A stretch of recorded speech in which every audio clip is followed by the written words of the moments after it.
We are having people join left and right. So I'm going to keep adding people while Shonda introduces the famous Chuck Thompson. Yes, the famous Chuck Thompson. Welcome to Mindset Monday, everybody. We're so glad y'all are here tonight and taking time out of your schedule to join us. Tonight, we have from home office, Chuck Thompson. He is the Chief Consultant Engagement Officer. That's quite a large title and quite big shoes to fill for sure. But Chuck is our go-to guy. Like he is everything, y'all. He has helped us through so many things. He's been with Scentsy since the beginning of time, right, Chuck? And so tonight he's going to tell us a little bit about the beginnings of Scentsy. For those of you that I know a lot of you are new, and we're going to talk a little bit about that and kind of the culture and community of Scentsy. And then where do we expect to be 5 or 10 years from now? So he's already run. He's left. He's gone. I don't know. Chuck has left the building. But y'all are going to really enjoy Chuck tonight. And just so you know, this may run over a little bit tonight. We usually do 30 minutes, but hey, we're going to give Chuck all the time in the world to talk tonight. So y'all sit back and enjoy. Wait a minute. The invite said 3 hours. Oh, well. We're here for it, Chuck. Go on out, Bridger. My dog. I thought I closed my door. Well, welcome everybody, and I'm always humbled by these invitations. I gotta shut my door. Hold on. Come on out, buddy. You gonna stay in here with me? I was hoping to find some more light, but no luck.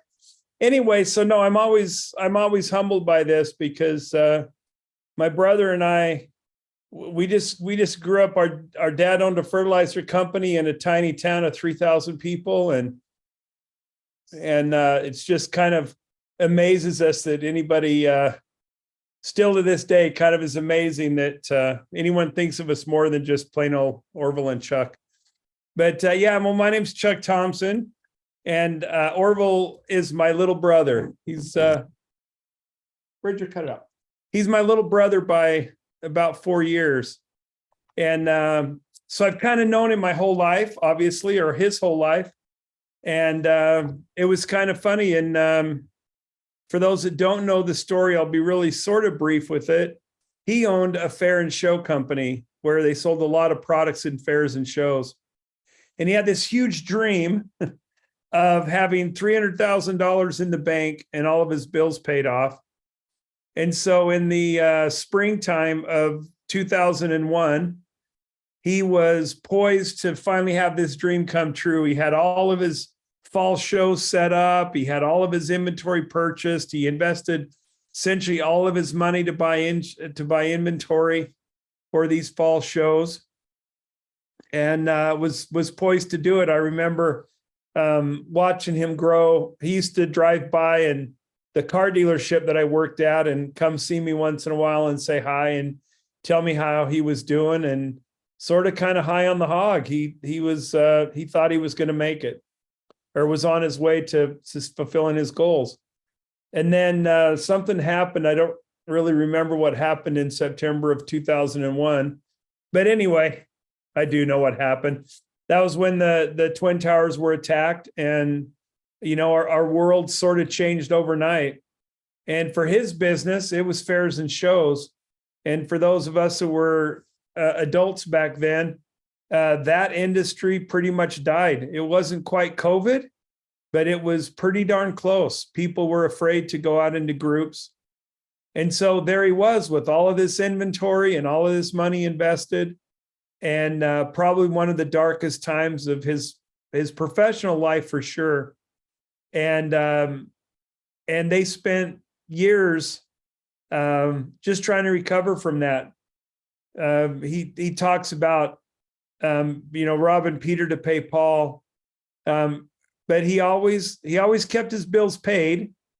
But by the time 2004 rolled around, he was about $700,000 in debt.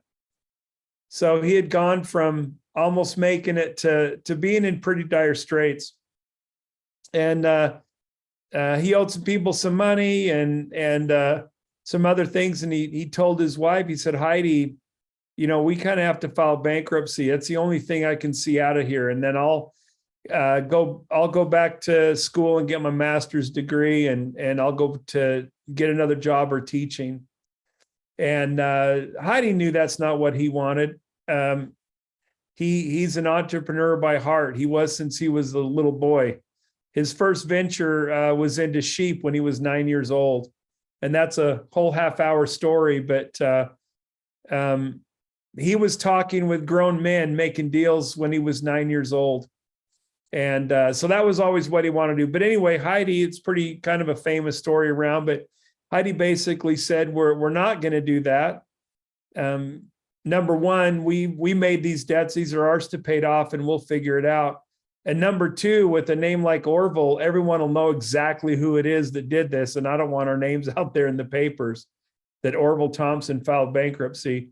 And so she said, hey, we're going to figure this out. We're going to find out what it is. We're going to swing for the fences, and we're going to swing hard, and we're going to make it. And so I don't know that he bought a hook, line, and sinker, but they've always been a pretty powerful couple together.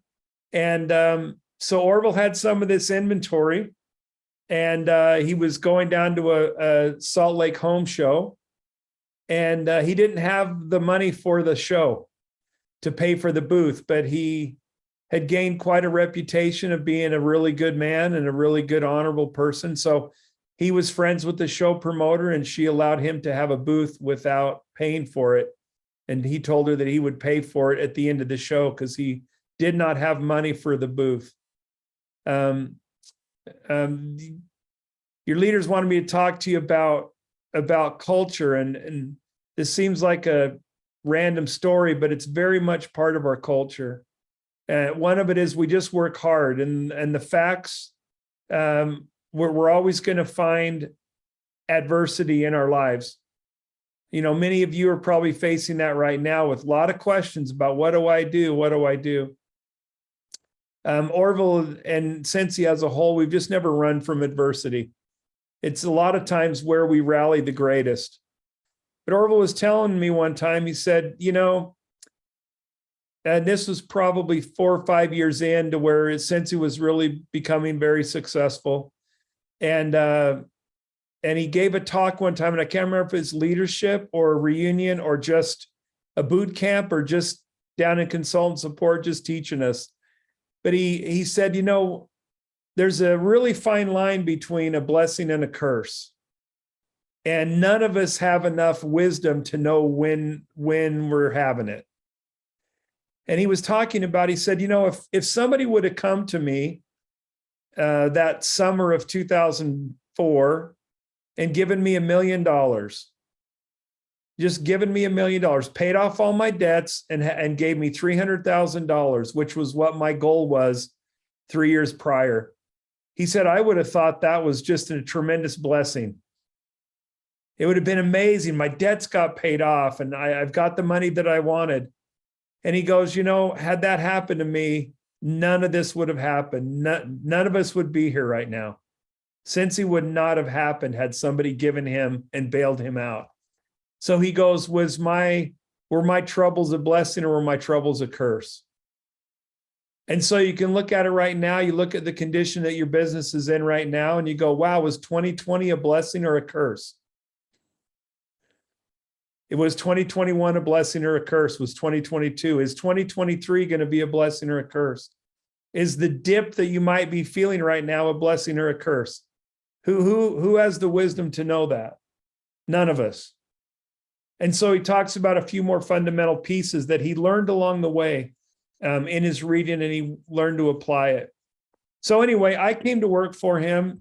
So he at this fair and show, he across the hallway was a couple of gals selling Scentsy. It was their company, their idea, but they were selling these candles and wax, and he was selling 24-in-1 game controllers. I mean, cheesy stuff back in 2004, when you think about all that's happened since then. But anyway, he was selling these game controllers, and he was seeing all the activity they had. And in his mind, he was going, wow, maybe I can sell their product in my other fairs and shows. They're really having some activity. I wonder if they'll swap me some of the, they'll swap me some candles for one of these game controllers. And Colette is over there thinking, I wonder if he'll swap some of these candles for one of those game controllers. And some of you have heard the story. It started on a bench. Well, there was just one of these little park benches there in the hallway, and they struck up a friendship on this bench. And long story short, Orville helped them understand that they were being taken advantage of by their wholesalers. And he said, hey, I'll make this stuff. I'll sell it back to you. I'll pay you a royalty on everything I sell.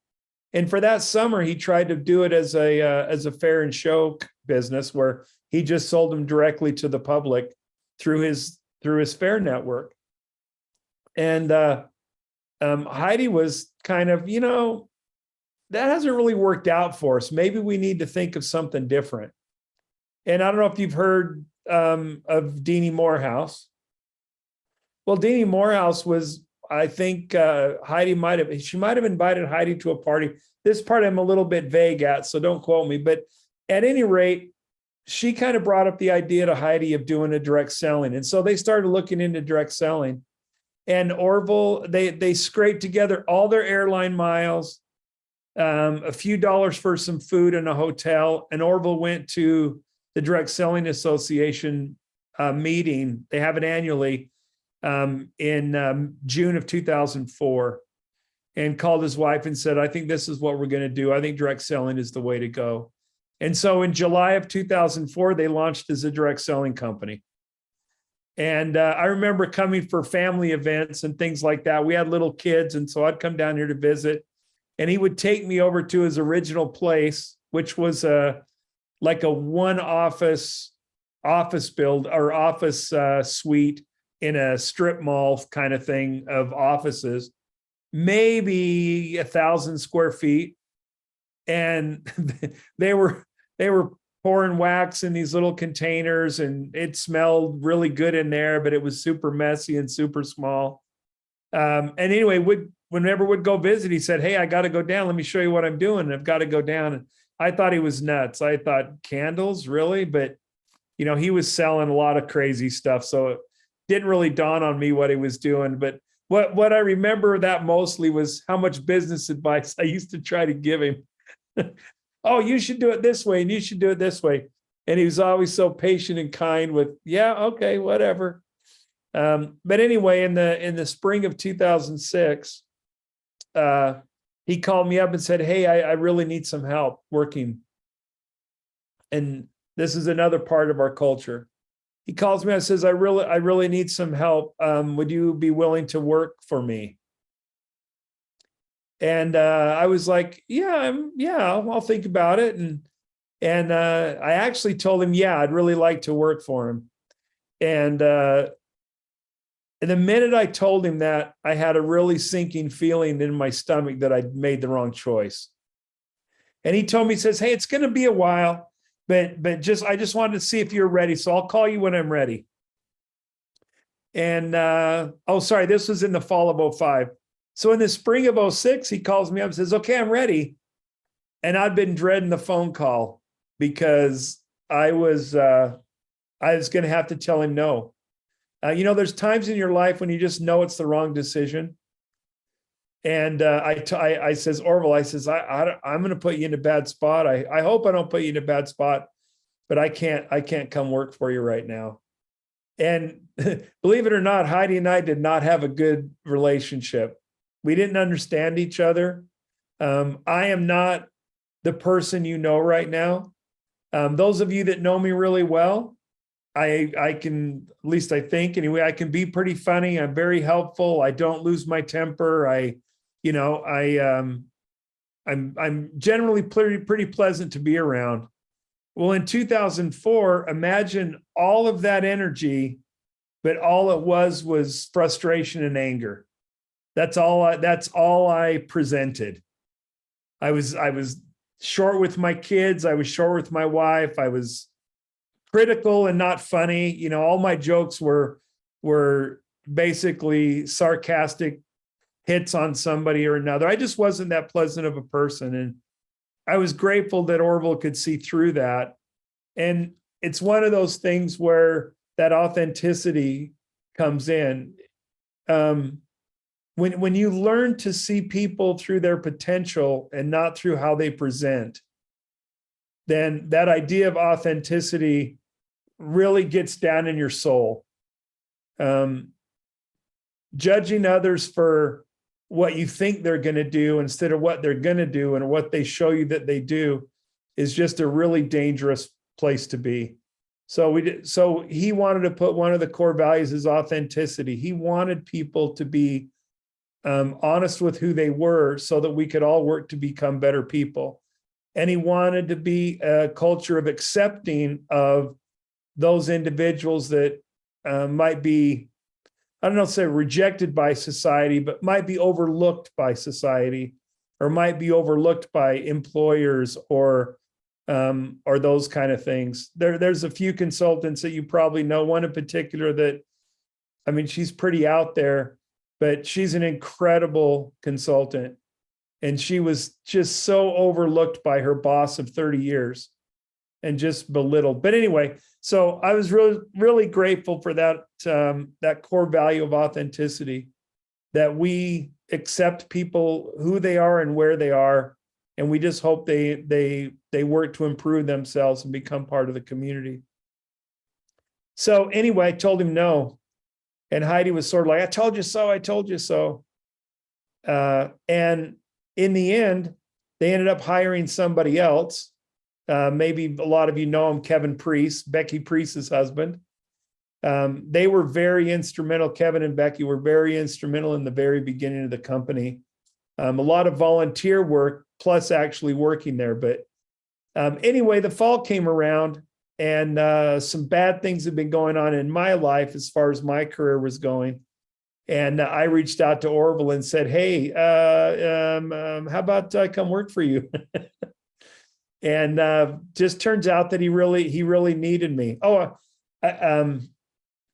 After a while, me and him talked, and he was talking about one of the reasons that he took so long to call me back that first time was he was having those same feelings at the time. He just wasn't right, but he was feeling kind of guilty. So in the end, it worked out well because anyway, so it worked out really well. And so I came to work for him. We had to share a computer for like the first 2 months that I worked there because we couldn't afford a computer. Orville, after having all those problems with debt and overspending and things like that, he realized that he needs to bootstrap this. He doesn't want shareholders. He had a kind of a bad experience with some partners a couple of years prior. And so he just didn't want to be encumbered by having to make decisions for others, but he also didn't want to spend money he didn't have. So a lot of times he'll hear him say things like, don't only spend last year's money, never spend this year's money. Always be working on what you earned in the past, not what you're currently earning. And so if we couldn't afford it, we didn't buy it. And all the money they could possibly do, they poured back into the business.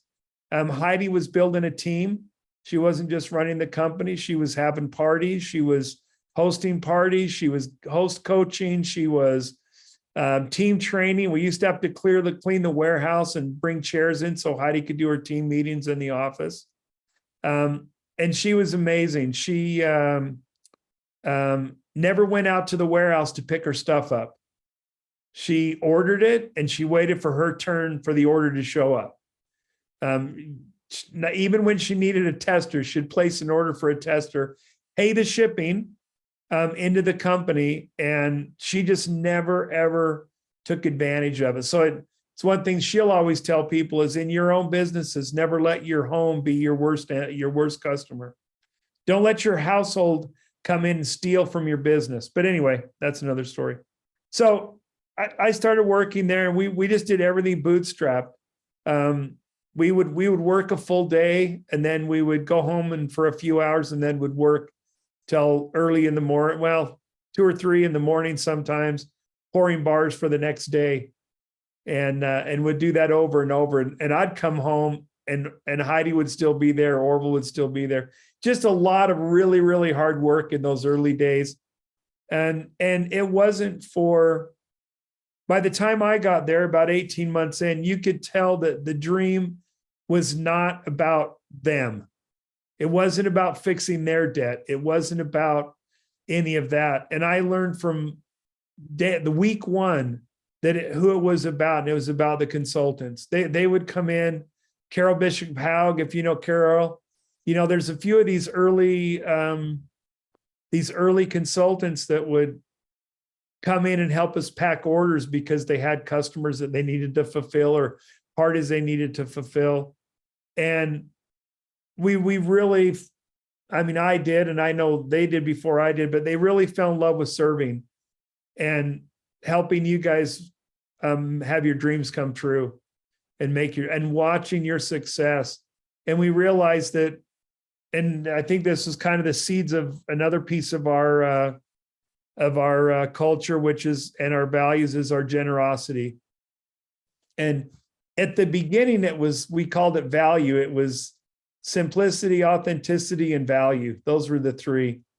And value had a big, it meant something more than like a monetary value. That's where the contribute more than you take came in. And it became one of these. They realized early on, and many of you have realized, that if you just have your focus on others, everything you want is going to come true.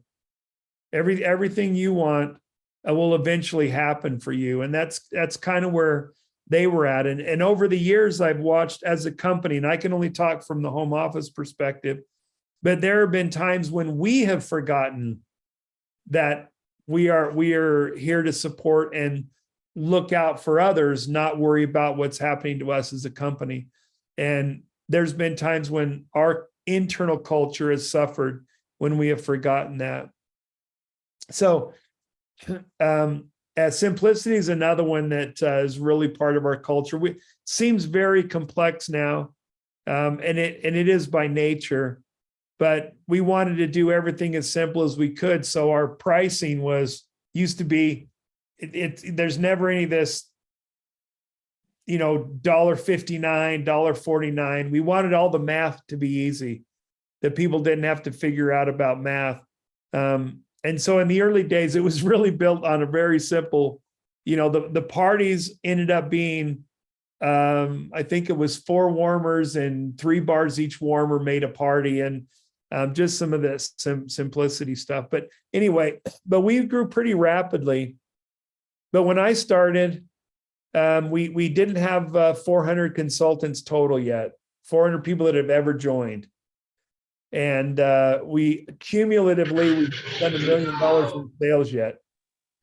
So I've just been fortunate to watch it all along. I used to do all of the manual calculations for commissions, and I'd print the checks, but I had to hand sign them all, stuff them all in envelopes, and send them out.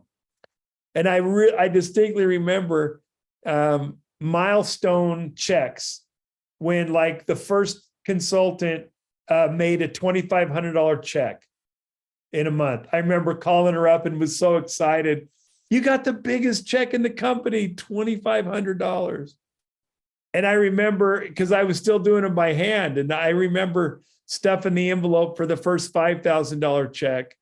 And then I remember the first $10,000 check. And then after that, it was, we started to automate it a little bit, but that was at least 2 years in. A lot of you maybe heard the talk that Heidi gave about the 5 points of the Scentsy star, and one of those was childlike wonder. And again, the idea of gratitude versus entitlement. Another key part of our culture is if you can live your life with 0 expectations and 100% gratitude, that you're just grateful for no matter how small it is, you're grateful for anything you have, and you don't look at the world as if you're entitled to anything. Life is all you get. Other than that, it's all blessing. And even technically life is a blessing. So there's nothing that you have you're entitled to. And that's part of our culture. We've tried to reinforce over and over and over, but it's a very difficult concept for a lot of people to understand. And it gets thrown around as sometimes when somebody wants to, I don't know the word, wants to put a diss on somebody, wants to slam somebody, they claim that they're being entitled. And so, but all it means is for me, it's a personal thing. I don't try to judge others. It's a personal belief I have of needing to show gratitude instead of feeling entitled to anything. And that one was reinforced by my brother, but it came from my wife. One of the greatest things she ever did for me was when I told her I wanted to work for Orville. She knew my personality, what it was. Anyway, that was not a good time for us. And she came to, she said, I said, hey, I think I'm going to go work for my brother. And she goes, are you sure? She goes, I want you to be dang sure that you're going to work, that what's going to happen. I go, oh, I'm ready. She goes, no, listen, you're going to have to commit to me that you're never going to complain about what he pays you, what he tells you to do, where he tells you to go, because from now on, he's going to control what we do. And you're going to be okay with that. And I said, yeah, of course I am. And she says, no, you need to think about it. And so it took me 2 weeks. And I made a commitment to myself and to her and to basically to myself that no matter what I received, I would be grateful and never entitled. And that has been tested over the years. Believe me, it has been tested. I have a really good life, but when I see all the things that he has access to and has achieved as an older brother, if I had that personality I had, 18 years ago, I would be one miserable human being. But that lesson that he taught early on about arrows out, don't worry about you, worry about others, worry about what you can contribute to the world, was life-changing. That's a piece of our culture that I hope just gets ingrained in everybody, and we practice it. It's a little bit like a sport. A lot of times people think that it's only sports or music that take practice. Attitudes take practice, right? And then there's times when all that practice pays off and you're in the middle of the game. Right now, we're in the middle of the game. And so if you've waited to practice to overcome adversity or to have an attitude where you're grateful and not entitled, or you're now we're in the game. In the dip, that's the game. And so now we're in the game. So those that have been able to create some resilience and just be grateful that, I have some going, wow, my check is half of what it was last year. Okay, you can focus on that if you want, or you can focus on the fact that you still have 40 active team members that are really, really cranking. And then you have a foundation that 5 years ago you didn't. And so even if it's just, I'm still in the game, that's still better off than you could be. So anyway, so that's kind of that. So we grew pretty rapidly. A really fun story is, and then I'll move quickly, but we were in need of a line of credit. We needed to buy some inventory for the past, but more than we needed the line of credit, we needed a new building. And so we went to one of the main commercial building renters in the city, and went to him and said, hey, we need to rent this building of yours. And he's like, well, let me see your financials. So we showed him our financials and what our projections were, and they were pretty outrageous. I'll just give you a little hint. So in 2007, the like January, February of 2007, Orville brought me a projection that he had. He was starting to track numbers, and he could kind of see what the numbers were doing. He said, if we can just do this, by 2012, we'll be a $600 million company. And when we were talking about that, I think we did like 2.5 million that year. So we said in 5 years, we're going to be a $600 million company. And we put that down and told this guy we're only going to be a $300 million company, and basically laughed us to scorn. I mean, and then he came back and says, he says, I got the space for you, but I think I need to come in as your partner. And I'll do the supply chain and we'll do the rent. We'll do this as partners. And Orville was like, yeah, no, thanks. We'll go somewhere else. And then he comes back a couple days later and says, well, here's what I need. I mean, you don't have a line of credit. You don't have this, you don't have that. And so he said, well, if we get a line of credit, will you lease us the building? He said, yeah. So I was the CFO, chief financial officer. Well, at that time, bookkeeper, because I couldn't call myself that kind of a title. But anyway, so I knew what our balance was in our bank at any one time. So I went down to the bank, and it's hard to disguise my voice or hide my voice even when I want to. But at this time I meant to be loud because I could see that the banker was in her office. And I kind of hinted, I said, boy, I'm kind of surprised none of you guys have done any sales calls on us, given, the kind of money that we have and that kind of thing. And so, we're kind of thinking about moving to another bank. Well, I could hear her typing on her computer. And so I'm just talking with the cashier, and she comes out and, hey, I'm so-and-so. I can't even remember her name now. Wow. Yeah. I was just looking at your business. We were thinking about coming out there. And I says, oh, no, you need to, we're okay. We're probably going to go to Wells Fargo. She goes, no. And I go, well, you know what, if you're going to go out there, make sure it's your idea and not I came in and that's why you're coming out. Make sure it's your idea. And she's like, well, what do you need? What should I offer? And I said, well, we need a line of credit. So I think if you went out there and offered a line of credit, but make sure it's your idea, not mine. And sure enough, 2 days later, they were coming out there with this offer of a line of credit and everything else. So it was just fun watching the naysayers tell us that we can't do it, that what our dreams weren't, that we were too naive as businessmen to know exactly what was going to happen. Well, fast forward to 2012, we missed those projections by only about 10%. So we were about 585 million in 2012.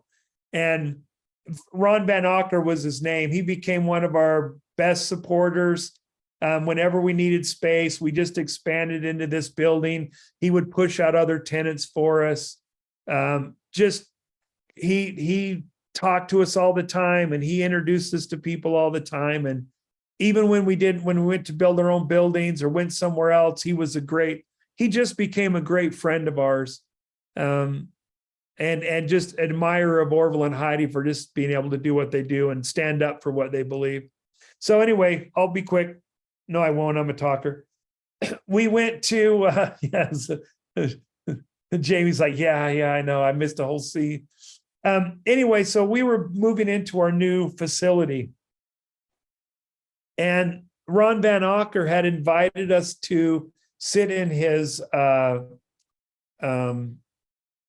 at the BSU football games. He has one of the owner's boxes.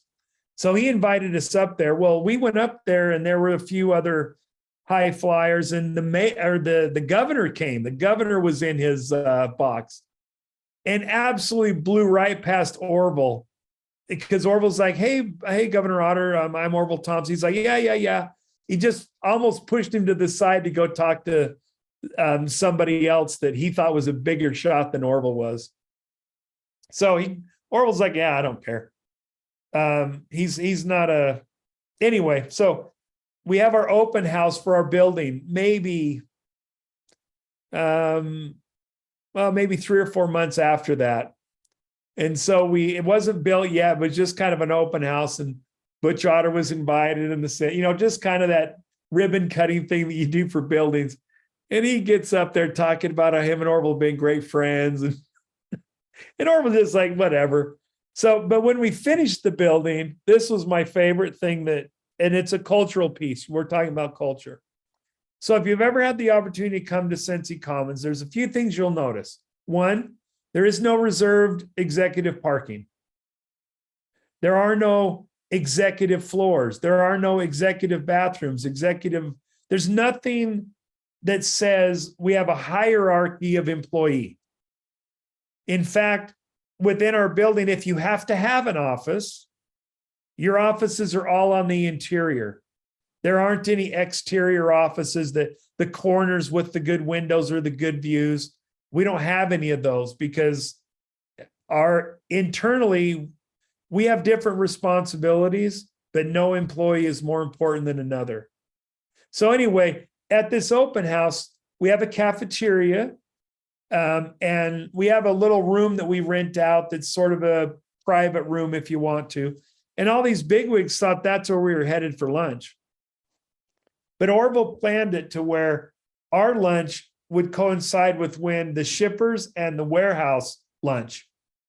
And so here we were sitting in the middle of the lunchroom with the mayor, with the governor, and with all of these people, when all of the warehouse people and all of our shippers started pouring in for lunch. And Orville got up off the table, told the governor to wait around just a minute, and went around and welcomed all these, just basically saying hi to the few people that he had, making sure that the bigwigs in town knew who was important to him. And then invited just random employees up to meet the governor. And you want to see someone squirm. Whew, that was kind of fun. Anyway, so that was just another piece of our culture, is that while we all have different responsibilities, no one person is more important than the other. And so in your guys' position, never think that when you're a director, that makes you more important than a certified or an essential, or that, hey, I can't wait to be an X because when I get to be an X, I get to cut my upline out of talking with my downline. That's a terribly unfortunate thing, belief to have, that you aspire to a position that allows you to cut somebody out of your life. That's just counter to what our culture should be. Does it happen? Of course. Are there reasons for it? Absolutely. But culturally, overall, we should always be striving to treat the brand new essential and the highest SSD as if they both have equal value in our lives. And if you've ever had a chance to meet Orville and Heidi, ever had a chance to meet me, some of the others, and I feel embarrassed talking about myself, but anyone that has really truly got to know me knows that statement is true for at least me and Orville and Heidi. You guys are what are important, not what you do. As individuals, you are what are important. And can we get to know everybody? Orville gave me a great piece of advice. I just heard it. It's always advice. But he said, somebody asked him one time, oh, everyone's got a favorite child. Who's your favorite child? And his kids were all there. And I can't remember if it was one of his kids that said it, but this sort of goes back to the way my parents raised us. He just said, my favorite child is whoever needs me to be at that time. And I think that's the way we try to look at you guys as our friends and as the people we serve. It's, who's the most important consultant? Whichever one needs to be at the moment. Whichever one needs me to help them, that's the most important consultant. And so as you work with your teams, take that part of our culture and realize that you can't be everything to everybody all the time, but you can be everything to that one person when they need you. So anyway, so then we've just kind of grown. We've gone through dips. I work in compliance. I'm sort of like the Supreme Court of compliance. I don't get involved in the day-to-day work of it. I'm just sort of I try to help guide them in the principles on what we're trying to accomplish, and give some guidelines and things like that. But I don't know why I brought that up. Lost my train of thought. Anyway, I'll leave that. But over the years, we've had our ups and downs. Oh, now I know what it was. I've had to sadly, cancel consultants, high-level consultants that that haven't wanted to change their behavior. And I've had to cancel certified consultants. And so even when we apply our rules, we try to be as compassionate as we can, as many chances as we can, but never in our thought process is, will they make us too much money so they can get away with whatever they want? A couple of the saddest people that I've seen leave are the ones that lose faith in us, but it's not based on, it's just based on a feeling. They've just lost faith. And so they think that it's going to be better somewhere else. That's always been sad to watch. And probably the saddest to watch is those that start to think that they're more important than somebody else, and they change the way they treat others. And so I just admonish you, have a servant mentality. Have this, practice it, work on it, where your goal is to make others around you look good. And if you can do that, then you begin to have enough people championing you that you don't have to open your mouth about how great you are. So those are a lot of it. And it doesn't come easy. Something great, when our culture is really clicking, when we really feel that Scentsy spirit, that is not easy to maintain. It's hard. It takes work, but it's worth the effort. It's absolutely worth the effort. And we talk about contribute more than you take. There are going to be times in your journey where your tank is empty. You have nothing to give. You know what? That is perfectly fine. The only thing that the culture demands is that you don't take. And what does it mean to take? It means to make your problem everybody else's problem. And so I don't mind it being, the culture, I'll just keep saying the culture doesn't mind if you escalate your personal issues to the right people. And it also demands that someone like me that kind of has the authority and the access to make changes is there for you when you have those problems. But anyway, when your tank's empty, just don't take. Sit back, listen, try to absorb what people are giving you. Just don't make it hard for those that aren't going through those same things. Let me see what else. He's talked about a future, but maybe I'll stop and see if there's any questions. Sometimes I just, and you're free to ask anything you want. And if I can answer it, I will. And then I'll finish up with where I think we're going to be in 10 years. Hey, I do want to add something, Chuck, because for me, you're just kind of reviving all those feelings in home office. And I remember one of the first times I went to home office back in, I think 2009, but we were one of our boot camps we went to, and Orville was introducing us to like the people that worked in shipping by name. And he was like, so-and-so has been here for 3 years. And I was just like, how cool is that he has this huge warehouse with so many people, and he is intentionally making all these people feel super important. And I just remember thinking, I want to be that kind of leader that no matter if they're a certified or superstar consultant or whatever they may be, that they feel important across the board. And I can tell you, just watching that is truly, you. And Orville and Heidi. And it's so humbling to be around because it truly makes you want to be a better person and a better leader. And, it's just it's a good reminder nowadays because we do get entitled and we do get, oh my gosh, what's wrong with this? And what's wrong with Scentsy? And what's wrong with that? And what's wrong, when, we need to be more creating that culture of like gratefulness. Like I'm so grateful that Scentsy withstood a pandemic. I'm so grateful that we only flourished when companies shut down and are still shutting down.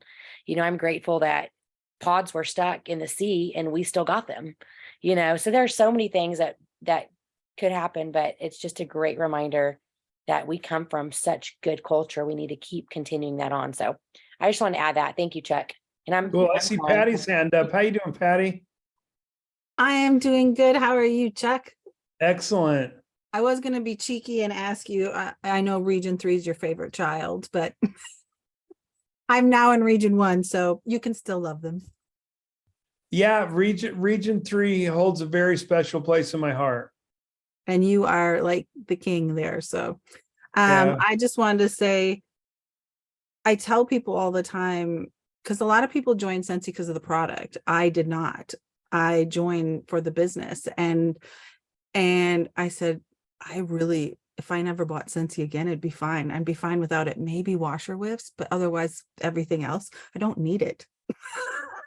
I said, but I'm here because of the company and it's the people and it's the home office and it's the way that everybody's been encouraged to be themselves and to be authentic, and that the sharing part of it is a huge thing, because I've people that come from other companies into ours and they're still really gun shy about sharing because they've come from that culture of, no, don't tell people what you're doing. No, don't tell people what you're doing.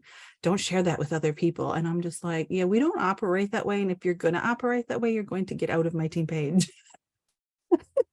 So for me, Scentsy is just, I'm here because of Scentsy, everything but the product. Do you know what I mean? Like, the product's great, thank goodness. But if you sold lug nuts, I'd probably be okay with that too. Well, it's funny, in our mission statement, it says to bring value to the world by providing a world-class business opportunity with products that matter, right? That, they aren't, and so that was part of but our mission statement isn't to provide the best fragrance candles in the world. It was to provide a world-class business opportunity. And as that emerged, it was, I in some respects, it's like we want to create a world-class community that is funded by these individual businesses, because, and as the world out there at large just is trying everything it can to destroy connections. And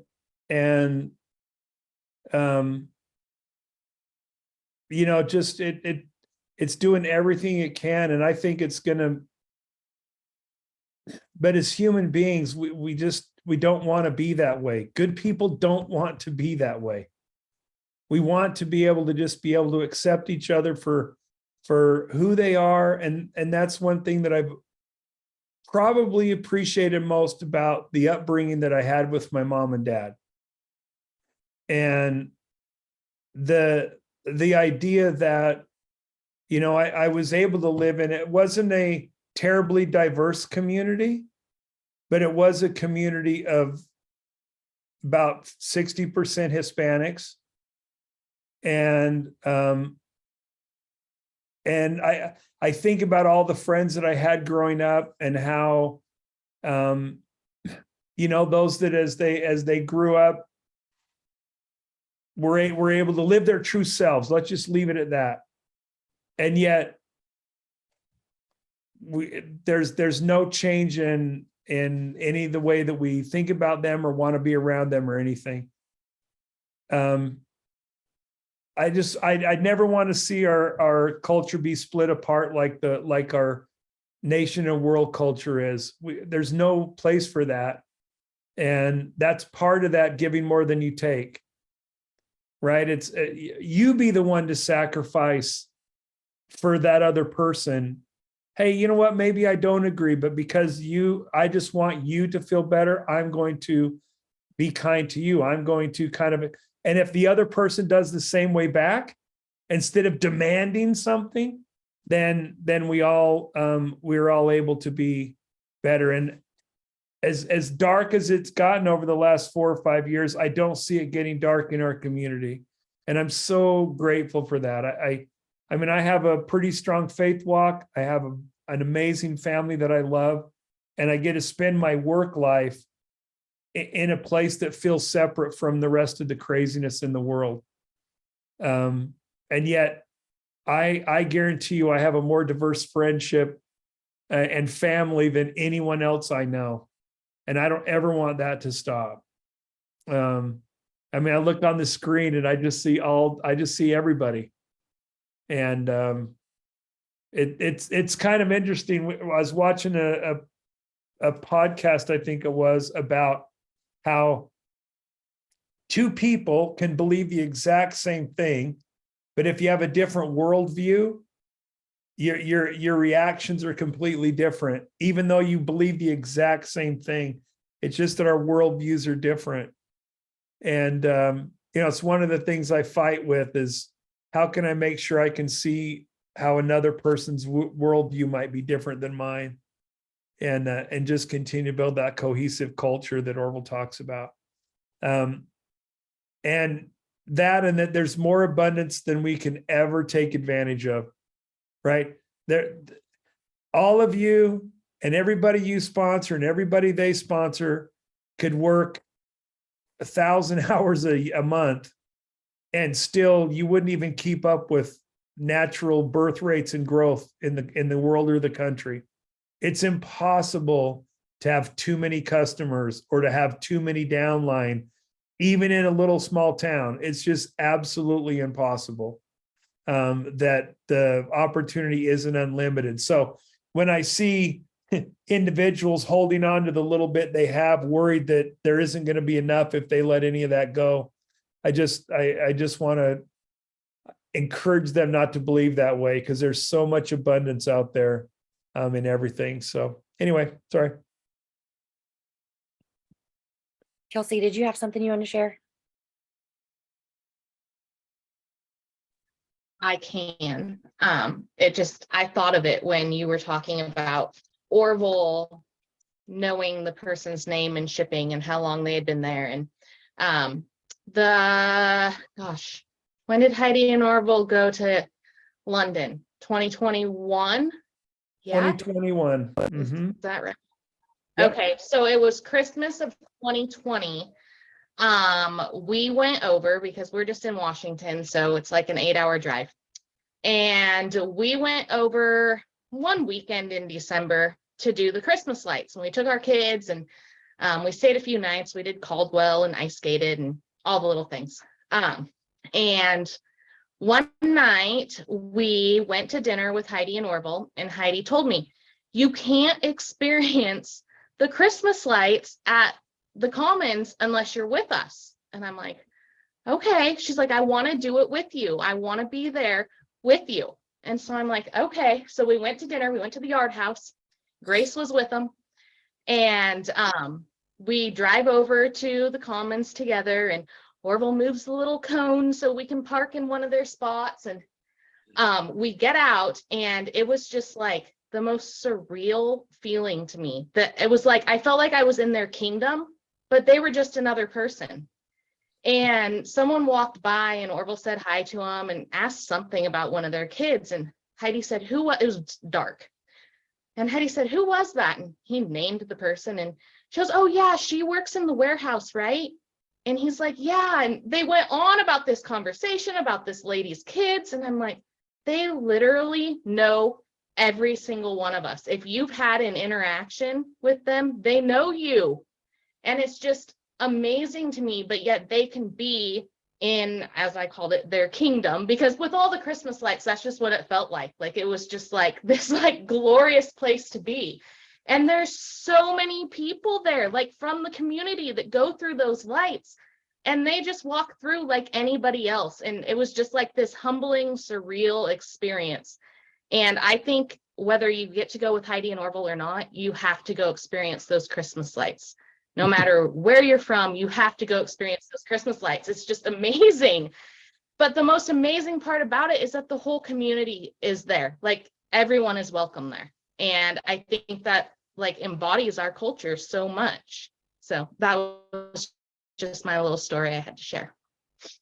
Yeah, it's funny. I obviously I leave the building every day when those lights are up, and I still have not goosebumps, but I still go out with such gratitude for what it means to the community. Cause it's so funny, because there's one other place. Caldwell doesn't charge for theirs, but you'll just see little kids get out, just jumping up and down. They want to go through that crazy light tunnel. And I don't pretend to totally understand it, but there's a different feeling when you come onto the campus. It's almost like that, we call it Scentsy spirit or whatever, but it's, for those of you that have been there, maybe it's just me, but it just feels like you're going to a place that's home and it's familiar. And not because you're a consultant. Yes. We have community people come and go, man, this just feels like I belong here. And I think it feels like home. It feels like you belong there. And people from out of state are not out, but like have moved and they've gone, yeah, we drove by and we just had to pull up and see what this was. And they're going, man, we just feel so welcome, and no one's there welcoming them. They just, anyway, it's a great embodiment of and one little last piece that I'm thinking about when we talk about that. Some people ask us why we do it. We don't sell anything there. We don't advertise anything there. And Orville and Heidi, they appreciate the fact that Scentsy was started by Kara and Colette. Because they said, then we can always have this attitude that we're stewards over an idea, that we don't own this idea, that we don't own these products, we don't own this campus. Everybody has a natural demand for some of the assets of the company. And so we do those community things because Orville and Heidi believe that the community deserves some of the assets of our business. And that we built a beautiful campus because we owe it to the community that stood by us when we were struggling.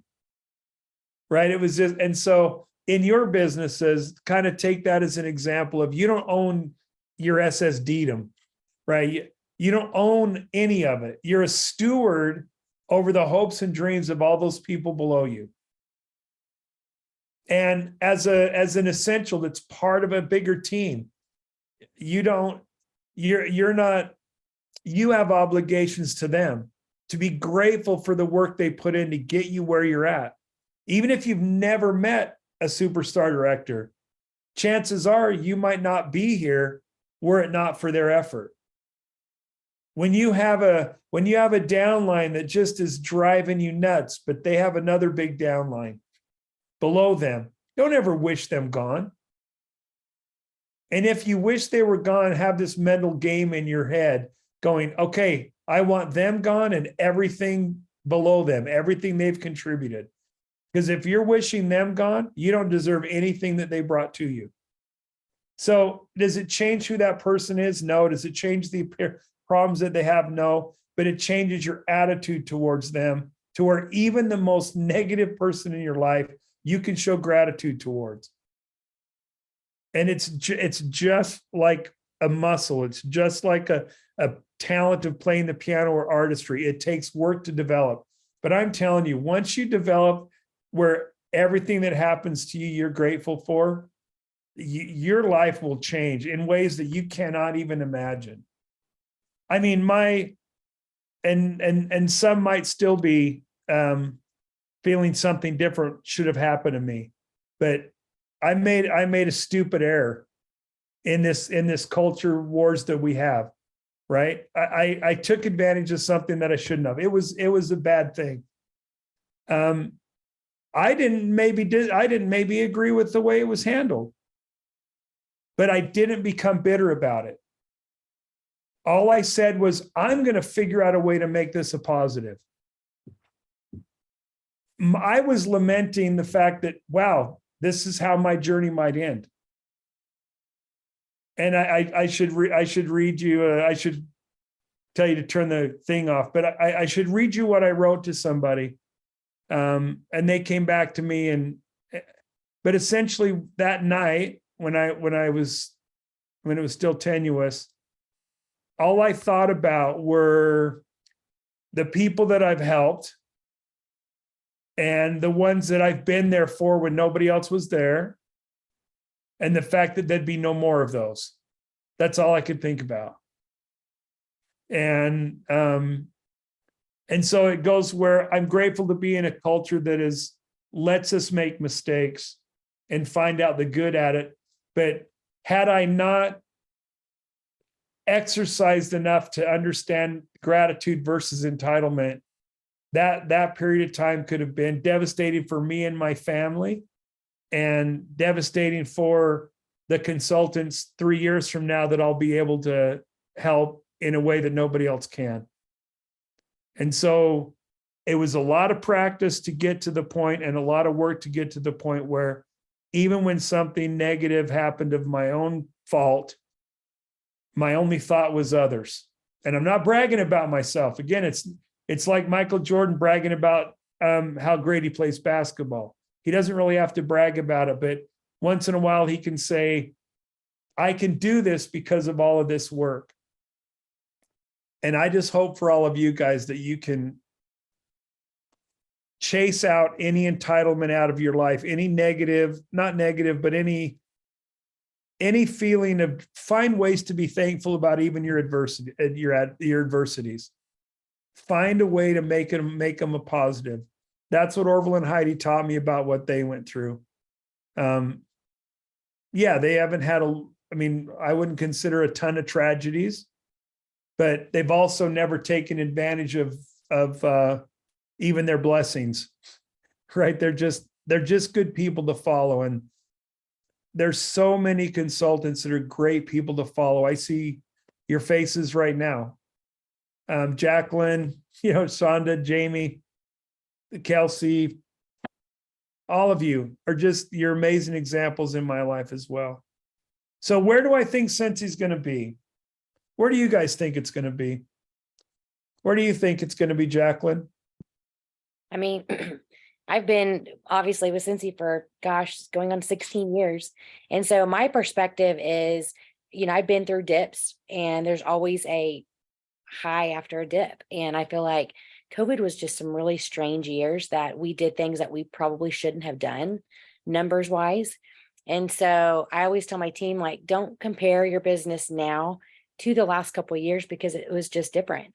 And so I always say, you can't have the highs without the lows, and Scensy's strong. And this, somewhat dip that we're in as far as inflation and things like that, things are costing more. We will come out even bigger than that. And I've told my leaders a lot of times when there's a little bit of a dip with Scentsy, some people quit. Grass is greener, they go elsewhere. I don't know why. I mean, Scentsy to me is where it's at. I've seen people leave just to want to come back a year later, leave hundreds of people behind. And it's just still unfathomable to me that they want to start over for this ground floor when they want to come back. And then in the meantime, I'm Scentsy strong, doing all the things, maybe changing some things. And then I get to take advantage. And I don't mean take advantage, but I stick around. And so my business flourishes in the meantime, because I'm not going anywhere. Scentsy's not going anywhere. My faith in Scentsy, whatever the numbers are, never wavers. I know what I'm a part of. And so for me, I just look at it as, I've got to change some things to make things better. I can control certain things and I can't control certain things, but I've always been, some people say I'm just positive glass half full person, but I think my business benefits from that, because I see the good. Even in dips, there's good that's coming, right? And maybe we weed out, and this is very blunt, maybe we weed out some of those hobbyists, right? And then those that stick around, and our 100% Scentsy, we're really going to benefit when things start soaring again. But in any business, it's cyclic. There's going to be ups and downs, and you can't grow at 100%, 300% year over year over year. And so it's a business, and this is just a natural thing that happens. And my faith is strong because I know what I'm a part of, and I know, that Scensy's going to be around. So are you guys going to be around, right? And so that's just kind of where my head, I mean, we could be in a dip for another year or two. I don't know what the economy, what outside factors look like, but I know personally, I need to even, your thing I wrote down is have zero expectations and 100% gratitude. I'm like, that's going to be my screensaver, because, I have expectations, and when we don't hit that, it is, what am I doing wrong? To whereas I need to be grateful we're doing this, be grateful this is happening, be grateful so-and-so is connected with Scentsy. And so I just probably answered more than what you asked, but that's just kind of where my head's at. It's interesting. There was a, it was someone that I looked up to really when I first got out of, college, and we were going through those recessions of the late 80s, early 80s. And it was around that time, but somebody just said, yeah, there's a recession going on all around. I just refuse to participate. And there's a dip. Yeah, our sales are down. As an individual, I refuse to participate. So if it means my customer average is only $35 a customer and I need it to be $70 a customer, I just need twice as many customers. So I just refuse to participate in the dip. I refuse to say, oh, it's a dip, so that can excuse why I'm not doing more than I could do. And everybody that I've ever known in my life that refuses to participate in a dip come out of the dip exponentially greater than those that just waited until the next wave came. They just hung in there. So I just encourage you to have the attitude of you're just not going to participate in the dip, even if it's just mentally. I had a great mentor in the car business. Car business is maybe a little bit like what you guys do. Lot of like I worked on a floor one time with 36 salesmen. And I worked anyway, and the dealership was struggling. It was one of the franchise we sold was Chrysler, and it was at a time when Chrysler wasn't doing very well. And the dealership as a whole had gone down about half of what they were before as far as number of units sold. But there were a group of 5 or 6 of us, didn't affect us one bit, other than we had to be a little bit smarter in how we worked. We could do a little bit less time playing liar's poker, right? There was no gravy. So everything was a little bit more work. But my family, we did as well as we've always done. And so as you hear about what's going around in general, as you hear things on calls, or if you see those kind of things, know that you don't have to be the reason it's a dip. Orville talked about this all the time. Every month we have people promoting. Every month we have people whose businesses have doubled from last year. Every month we have people that are on way exceeding what the business is doing as a whole. And we have people that aren't doing as well. And so just mentally refuse to participate in a dip. Orville and Heidi worked 20 hours a week. Where do they get that? From their parents. My mom and dad, my dad lost his business when I graduated, the year I graduated from high school and the year Orville entered high school. What did he do? He couldn't get another job in his field. So he went and worked at a gas station and a video rental store.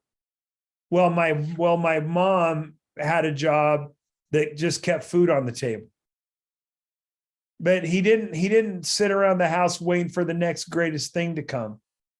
And it was hard for him. I mean, he was he got hosed by his partners, and they all filed bankruptcy. Anyway, it's a long story, but we learned these lessons of resilience, and that the fact that all it meant was we just worked harder because we didn't want to participate.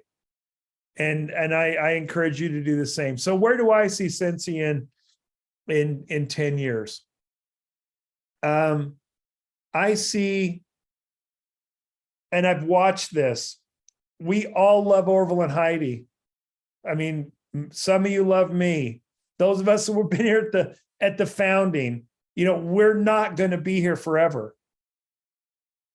And so as we look at that, as we look at the transition of the people we're trying to bring into the business that will live our values and live what we want the culture to be, people like Lacey, people like Dan, people like Jason, people like Deb, people that have come in and embraced our culture and want to, and have just bought into it. I see the future bright because they're not trying to change who we are. And so I see us being very careful as we move forward, looking for that next generation that will take your next generations down. I was reminded a couple, I think it might have been at the first World Tour, maybe before that. I don't remember when this conversation took place, but I was talking to somebody that had just joined. Somebody called and said, "Hey, you need to call this person. They just joined. Would you do that for me?" So I did. I'm like, "Hey, how you doing? Hey, what made you, what made you become a Scentsy consultant?" And she said, "Well, when I was a little girl, I loved to go over to my grandma's house and play with her Scentsy." And I'm sitting here, oh my gosh, you're right.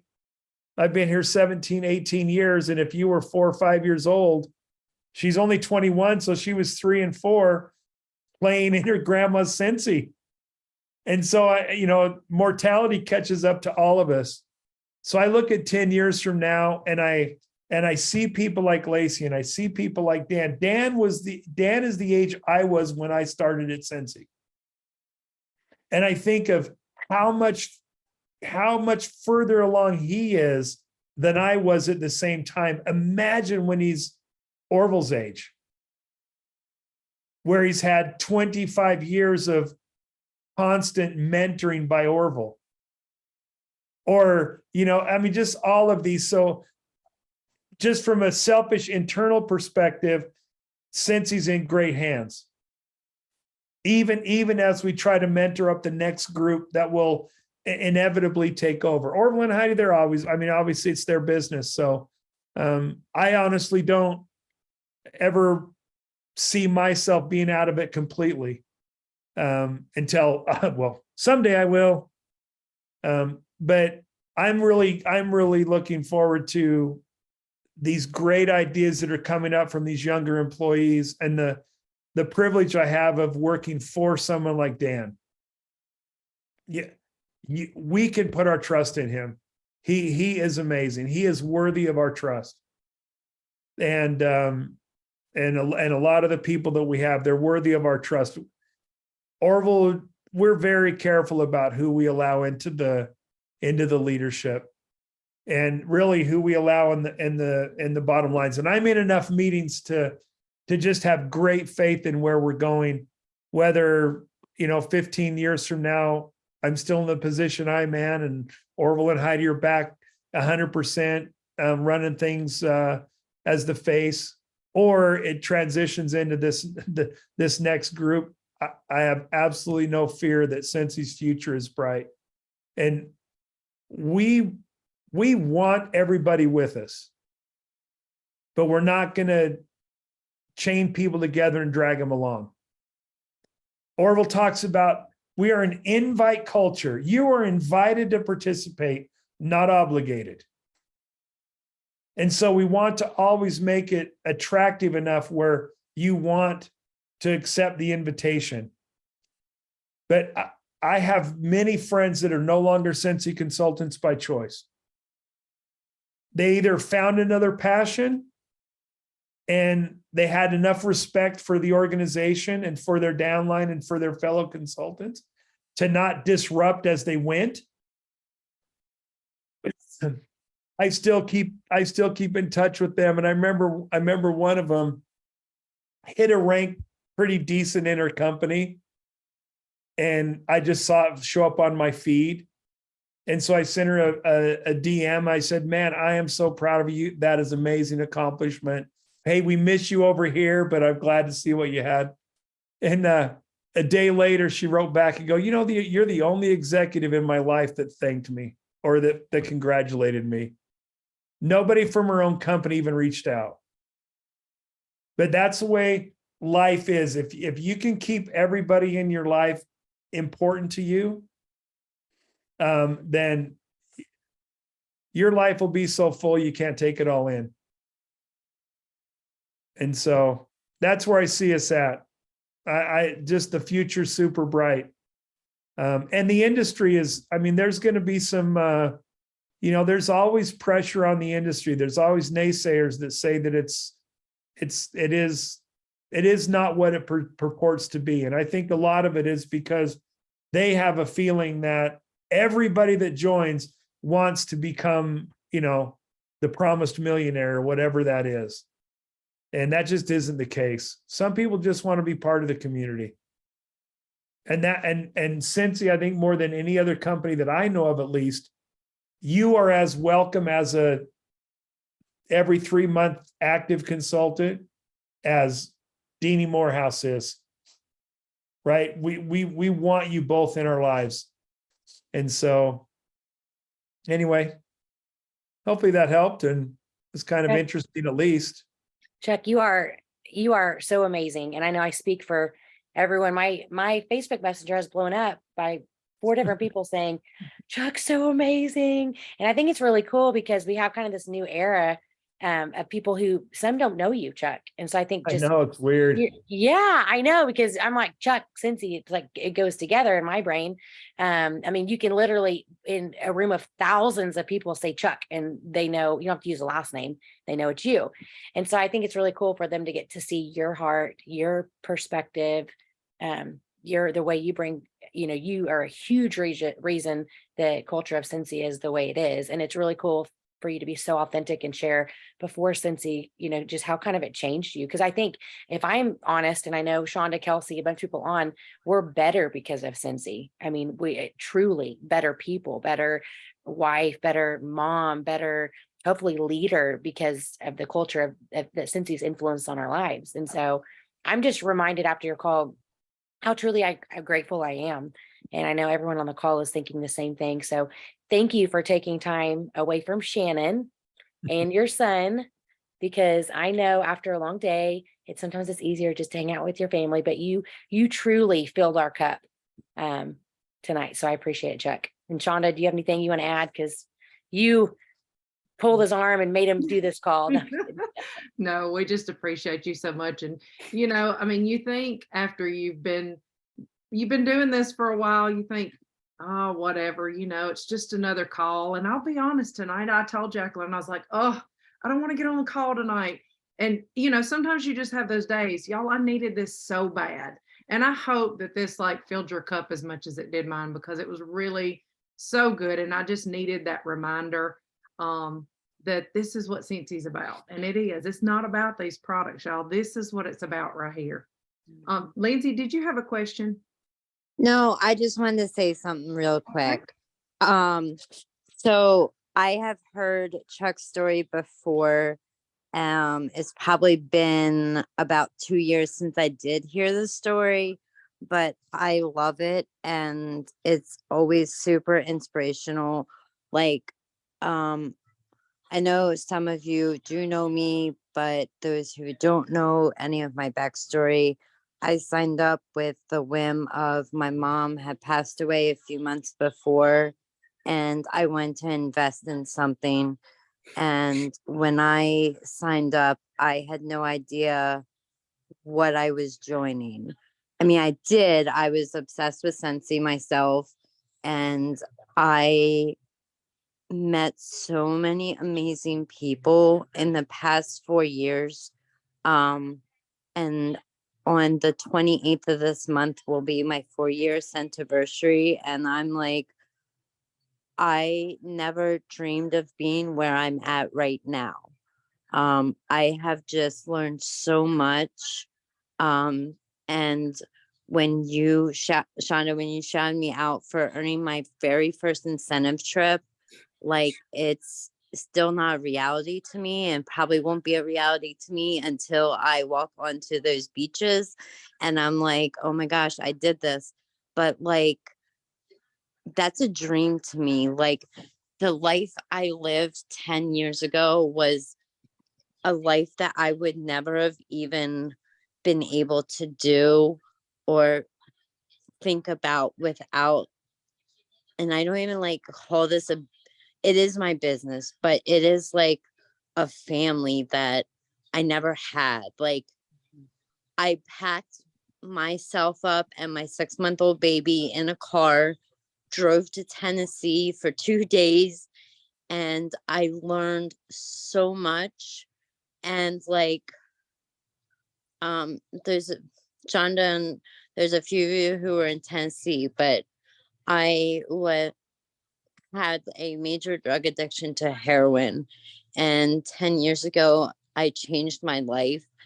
And this is not something that I ever thought was ever going to be a part of it. But I have come so far and like I've learned so much. And I'm like, I it's so funny because like if I'm saying holding my phone and Josie, who will be 2 in April, I want to cry because she's gonna be 2 already.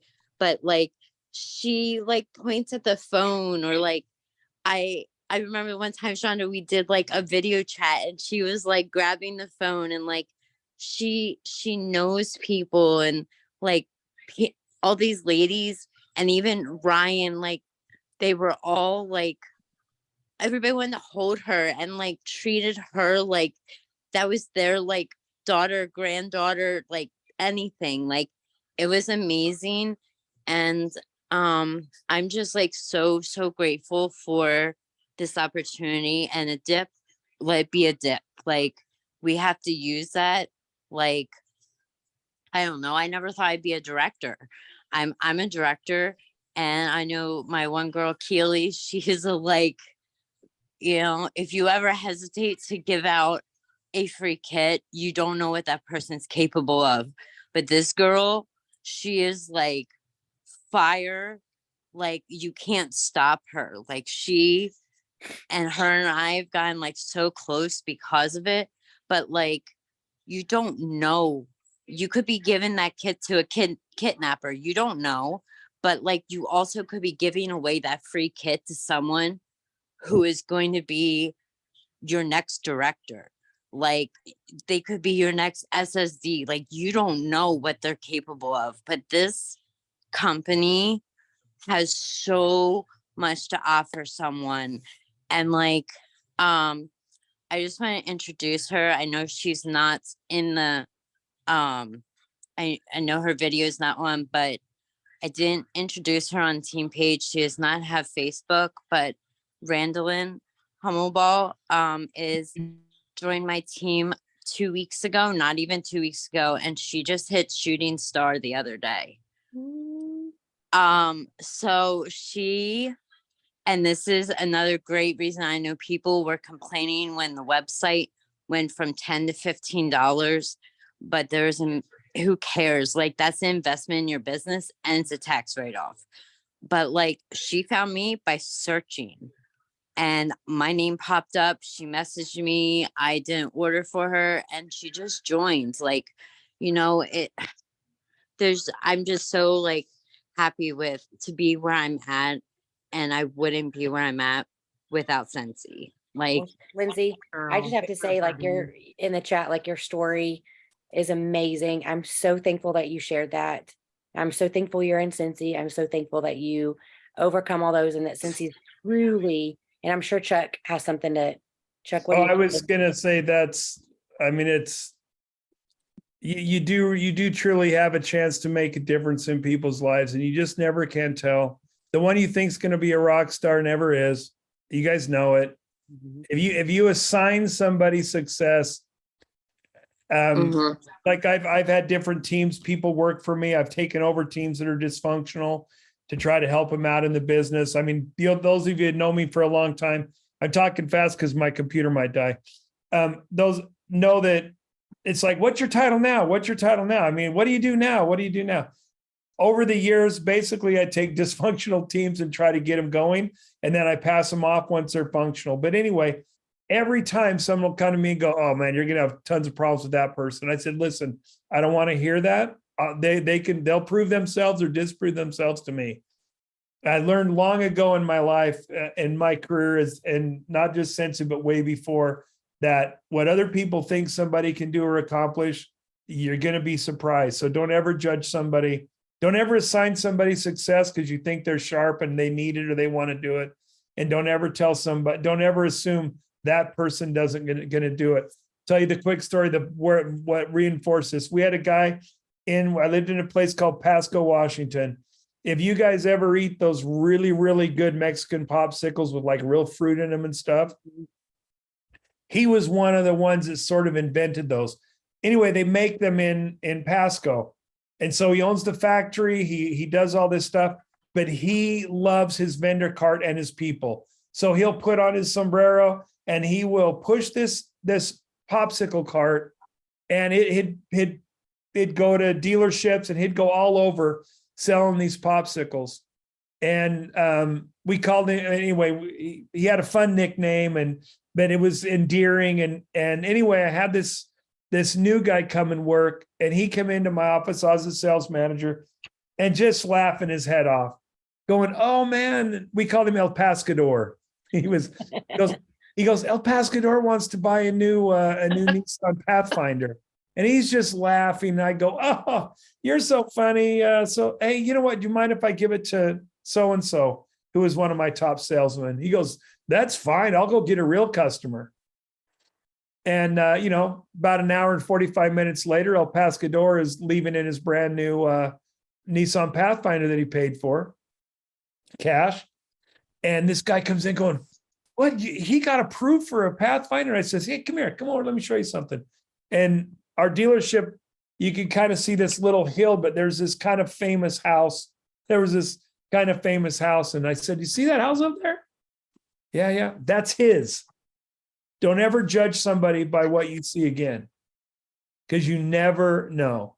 Mm-hmm. So in your line of work, you never know. Be an invite person. Just invite everybody. And then don't take rejection personally. It never is. It just never is. Figure out a way to not internalize rejection.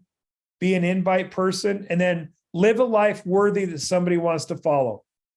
Be an example. That was one of the most bitter things about what I went through. That didn't represent me. And so anyway, just be worthy of being followed and invite people to come with you. So, I love it. Anyway, Chuck. Kelsey, it's really going to die here in a second. So I'm going to say, Okay. Hey, Chuck, I have to tell you. So if She's you gonna happen to end it. receive a package tomorrow and you have no idea where it came from, just remember what you did tonight, because someone happened to order that package and forgot to put a gift note with it. oh So no. thank you for spending your evening and sharing all of your wisdom and your heart. We appreciate it so much, and we can't wait to hear from you again and again. So thank you. yes, thank you, Chuck. We'll have to do another one of these. I tried to find my container full of old early Scentsy memorabilia that I have in my garage. So we'll do another one of these, and I'll go dig up that. I'll let you guys know when I dig up that old box, and I have some old t-shirts, and anyway, it's kind of fun. Don't tease us with a good time, Chuck. Right. Now we expect you to find that box. All right. Hey, I love you guys. All right. Bye, Love Chuck. you. Thank you. Be good. We'll see you. Bye. Bye. Bye. See ya. Good night.